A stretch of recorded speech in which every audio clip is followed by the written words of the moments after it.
ও বোনদেরকে আমি অনুরোধ জানিয়ে দিতে চাই, জানুয়ারির প্রথম সপ্তাহে 2024-এ নির্বাচন হবে, সংবিধান মোতাবেক হবে। কত বড় গুর্দায় সাহস! এখনো বলে আমি নির্বাচন করেই যাব। উনি নির্বাচন করেই যাবে। তোমার নির্বাচনের গুল্লি এদেশের জনগণ মানে না। তোমার এই অবৈধ ফ্যাসিস্ট শেখ হাসিনার নির্বাচন এদেশের জনগণ খাবে না, এদেশের জনগণ হতে দিবে না। আপনি আমার সামনে স্বর্ণের প্লেট রেখে যদি খাবার না দেন, প্লেট তো খেতে পারবো না, আমাকে খাবার দিতে হবে।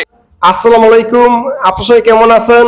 আশা করছি সবাই ভালো আছেন। তো আমি আপনাদের কাছে দেখাবো আগামী নির্বাচনকে কেন্দ্র করে হঠাৎ গুরুত্বপূর্ণ তথ্য দিলেন নেতাকর্মীরা, যা শুনলে আপনারা অবাক হয়ে যাবেন। তো আমি আপনাদের আজকে এই ভিডিওগুলো সমস্যা করে দেখাবো। তো আজকের এই ভিডিওগুলো অত্যন্ত গুরুত্বপূর্ণ। তো আমি আশা করবো যে আপনারা এই সফল ভিডিওটি দেখবেন, আর এই সফল ভিডিওটি দেখলেই বিস্তারিত জানতে পারবেন। আর এই ভিডিওগুলো দেখানোর আগে আপনাদের কাছে আমার ছোট্ট একটি রিকোয়েস্ট, আপনারা যদি আমার চ্যানেলে নতুন হয়ে থাকেন তাহলে নিত্যতর আপডেট নিউজ সবার আগে পেতে আমার এই চ্যানেলটি সাবস্ক্রাইব করে আমার সাথেই থাকুন। আর এখন চলুন কথা না বাড়িয়ে আমরা ভিডিওগুলো দেখে আসি। কত বড় গুর্দায় সাহস! এখনো বলে আমি নির্বাচন করেই যাব। উনি নির্বাচন করেই যাবে। তোমার নির্বাচনের গুল্লি এদেশের জনগণ মানে না। তোমার এই অবৈধ ফ্যাসিস্ট শেখ হাসিনার নির্বাচন এদেশের জনগণ খাবে না, এদেশের জনগণ হতে দিবে না। আপনি যতই যা করেন, উনি মনে করেছে 14 সালে তো মেরেছি। 14 সালে মেরেছেন, কারণও আছে। যারা এখন আমাদের পক্ষে দাঁড়িয়ে গণতন্ত্রের পক্ষে কথা বলছে, তখন তারা চুপসে ছিল। 18তেও তারা চুপ ছিল, এটাই সত্য কথা। আমরা জানি যে দিবালোকের মতো আমাদের উপর আক্রমণ হয়েছে, তারপরেও তারা কথা বলে নাই। তারপরেও এখন বলতে পারেন, তাহলে এখন বলছে কি স্বার্থ আছে? হ্যাঁ, তার স্বার্থ আছে। আর এখন বলছে আমারও স্বার্থ আছে। আমরা চাই যে শেখ হাসিনার কাছ থেকে বিদায় নিতে, আর বিদায় ঘন্টা বাজানোর জন্য শেখ হাসিনার বন্ধু যদি এখন শেখ হাসিনার শত্রুতে রূপান্তরিত হয়, this is good for us, we welcome them. কোনো সন্দেহ নাই, শেখ হাসিনা সারা বিশ্বের সবাইকে ওয়েলকাম জানিয়ে অবৈধ পথে ক্ষমতায় আসতে পারে, আর আমরা গণতন্ত্রমানা মানুষগুলো গণতন্ত্রের লড়াইয়ের জন্য বৈধভাবে মানুষের সমর্থন নিতে পারবো না। সেটা তো কোনো গণতান্ত্রিক ভাষা হতে পারে না। That's why we are friend of America.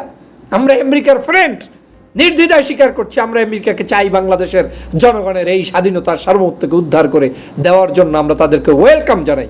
শত শতবার আসেন, ট্যাঙ্ক নিয়ে আসেন, গোলাবারুদ নিয়ে আসেন, বিমান নিয়ে আসেন, তারপরে ওদের মসনদগুলো ভেঙে চুরে চুরমার করে দেন। বাংলাদেশের মানুষের ভোটের অধিকার প্রতিষ্ঠা করে দেন। বাংলাদেশের জনগণের উপরে যে স্টিম রোলার চালাচ্ছে এই ফ্যাসিবাদী সরকার, সেখান থেকে বাংলাদেশকে উদ্ধার করে দেন। তাহলেই জনগণের ভালোবাসায় সিক্ত আপনারাও হবেন। যে আমেরিকার ব্যাপারে বাংলাদেশের জনগণের অনেক কথা, কিন্তু আজ কেন এই জনগণ এখন সবাই মিলে তাদের অপেক্ষায় থাকছে? এর অন্যতম কারণ হচ্ছে বাংলাদেশে এই ফ্যাসিবাদী শেখ হাসিনা 52 বছরে যে জুলুম অত্যাচার নির্যাতন করেছে, কোনো ফ্যাসিবাদী সরকারে যাবৎকালে কোনো দিন কোনো সময় করে নাই। আবারও স্বপ্ন, হ্যাঁ? এত লোভ, এত অর্থ সম্পদ কামাই করেছেন, নিজের ছেলে সন্তান, বউ, স্ত্রী সব আমেরিকায় বিবাহ শাদী করানোর পরেও কৃতজ্ঞতা বোধ নেই। একটু ভোট দিবেন, নির্বাচন দিবেন, ততটুকুও দিবেন না। আমি বারবার বলেছি যে আসলে স্বৈরশাসকরা কখনো অনুভব করতে পারে না যে হোয়াট দে আর ডুইং।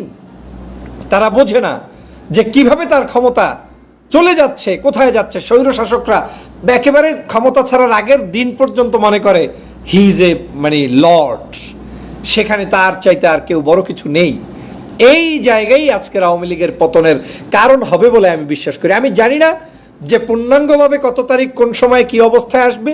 পত্রপত্রিকার বিশ্লেষণ, বিশ্ববাসীর বিভিন্ন তরফ থেকে যেটা হয়েছে, সেখান থেকে তথ্যর আলোকে আমরা ধরে নিতে পারি যে ফ্যাসিবাদী সরকারের একেবারে লাস্ট মুহূর্তে, এখন ওই যে আইসিইউর আগে একেবারে চূড়ান্তভাবে সিসিইউতে ধরেন এখন বর্তমানে শেখ হাসিনা আছে। এখন আর কেবিনে নাই, কেবিন থেকে সিসিইউতে চলে গিয়েছে।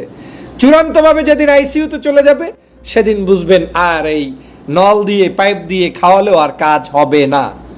বহু করেছেন, মিথ্যা কথা বলেছে এসে যে নিরাপত্তা কাউন্সিলের সাথে দেখা হয়েছে, বৈঠক হয়েছে, হ্যাঁ, ভদ্রলোকের সাথে এই ফলপ্রসূ আলোচনা হয়েছে আমেরিকায়। চরম মিথ্যে কথা। সেই বৈঠকে চরমভাবে লাঞ্ছিত, অপমানিত হয়ে বিদায় নিয়ে আসতে হয়েছে শেখ হাসিনার। সে কথাটা তো বলেন নাই। বৈঠক শুরু হয়েছে খুব সুন্দরভাবে, সেখানে আলোচনা হয়েছে আপনাদের খুব সুন্দর, কিন্তু 4টা প্রশ্ন সেখানে রেখেছে। বাংলাদেশের নির্বাচন কেমন হবে, দেশনেত্রী বেগম খালেদা জিয়া এখনো কেন জেলে, তারপরে ডক্টর মোহাম্মদ ইউনূস এরপরে আরেকটা বিষয় হচ্ছে তত্ত্বাবধায়ক সরকার কিংবা এই আপনাদের এই সংবিধান পরিবর্তন করে কি করা যাবে না যাবে, এই 3-4টি বিষয় গুরুত্বপূর্ণ বিষয় নিয়ে আলোচনা হয়েছে। বাংলাদেশের কোনো সাংবাদিকদের কাছে, কোনো পত্রিকায়, বাংলাদেশের কোনো শেখ হাসিনার সংবাদ সম্মেলনে কোনো নিউজ নেই। হ্যাঁ, আর সেই আলোচনার মধ্যে যখনই খালেদা জিয়ার প্রসঙ্গ জিজ্ঞেস করেছে বলেছেন আইনের ব্যাপার, নির্বাচন নিয়ে জিজ্ঞেস করেছে বলেছেন আইনের ব্যাপার, ডক্টর মোহাম্মদ ইউনূস নিয়ে জিজ্ঞেস করেছে তাও আইনের ব্যাপার। তার মানে বাংলাদেশের সব আইন শেখ হাসিনার আইন। আজকে পরিষ্কার বলেছেন হাজার হাজার বা 10,000-20,000 লোক আজকে উপস্থিত এখানে।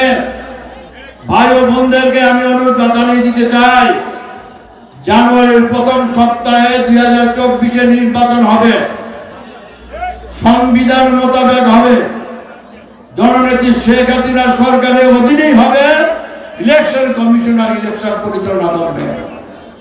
যদি কেউ আগুন সন্ত্রাসের মধ্য দিয়ে নানানভাবে ষড়যন্ত্র করে, দেশি বিদেশি ষড়যন্ত্র করে নির্বাচন বানচাল করতে চান, রাজপথে তার মোকাবেলা করা হবে। কি পারবেন আপনারা? আপনি আমার সামনে স্বর্ণের প্লেট রেখে যদি খাবার না দেন, প্লেট তো খেতে পারবো না, আমাকে খাবার দিতে হবে।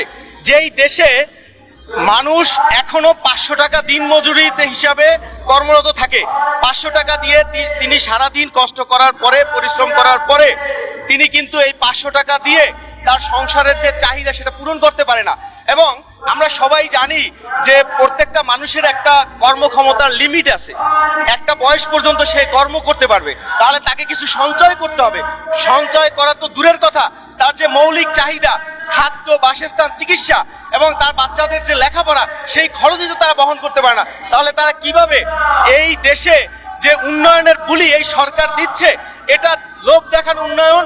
এবং আমরা দেখেছি, আপনারা যদি পাশের রাষ্ট্র ইন্ডিয়ার দিকে তাকান, যেইখানে 1 কিলোমিটার ব্রিজের জন্য খরচ হয় 750 কোটি টাকা, সেখানে বাংলাদেশের পদ্মা সেতু, আপনারা বলবেন যে পদ্মা সেতু, এই পদ্মা সেতুতে খরচ হওয়ার কথা ছিল 7,500 কোটি টাকা, সেইখানে সেই খরচ দাঁড়িয়েছে 30,000 কোটি টাকা। মানে উন্নয়নের নামে বাংলাদেশের জনগণের ভাগ্য চুরি করছে, বাংলাদেশের মানুষের ভাগ্যকে তারা দিন দিন অন্ধকারে পতিত করছে। আমি আশা করছি যে আপনারা সম্পূর্ণ ভিডিওটি দেখেছেন। আপনাদের যদি বিষয়টি নিয়ে কোনো মতামত থাকে আমাকে অবশ্যই কমেন্টে জানাবেন।